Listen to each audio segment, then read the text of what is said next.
సర్వ మానవాళికి రక్షకుడు, మనకు కొండంత అండగా నిలిచేవాడు, మనసులో తలచిన వెంటనే గుండెల నిండా ధైర్యాన్ని నింపగలిగే మహాయోధుడు, అభయహస్తంతో ఎల్లవేళలా మనల్ని కాపాడే ఆ పవనపుత్రుడిని ఇప్పుడు మనసారా స్తుతించుకుంటూ శ్రీ పంచముఖ ఆంజనేయ స్వామిగా అవతారమెత్తిన కథని దృశ్య రూపంలో తిలకిద్దాం రండి.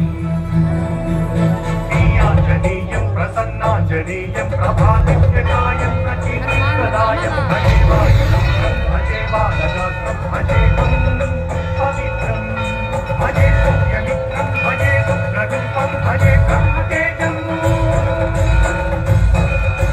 అది రామాయణ మహాయుద్ధం భీకరంగా సాగుతోన్న తరుణం. శ్రీరామచంద్రుని సారథ్యంలో వానర సైన్యంతో విజృంభిస్తూ లక్ష్మణస్వామి తనతో పోరాటం చేస్తున్న రావణుడి కుమారుడు ఇంద్రజిత్ తలని బాణంతో ఒక్క వేటుతో వేరు చేశాడు. ఇంద్రజిత్ మరణ వార్త విన్న రావణుడు ఆవేశంతో ఊగిపోయాడు. ప్రతీకారం కోసం పాతాళ లోకాధిపతి తన సోదరుడు అయినటువంటి మహిరావణుడి సహకారం కోరాడు.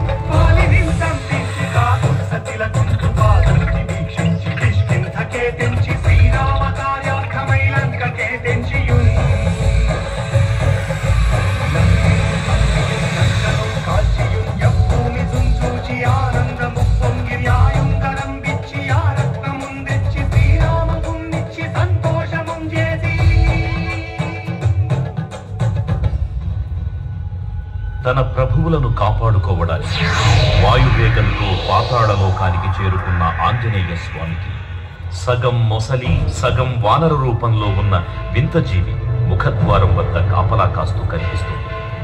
ఆ జీవి మకరధ్వజుడు అనే తన పుత్రుడని, మహాసముద్రాన్ని దాటుతుండగా నీటిలో పడ్డ వేదవిందువు ఒక మొసలి గ్రహించడం వల్ల జన్మించాడని తెలుసుకుని ఆశ్చర్యపోతారు హనుమంతుల వారు.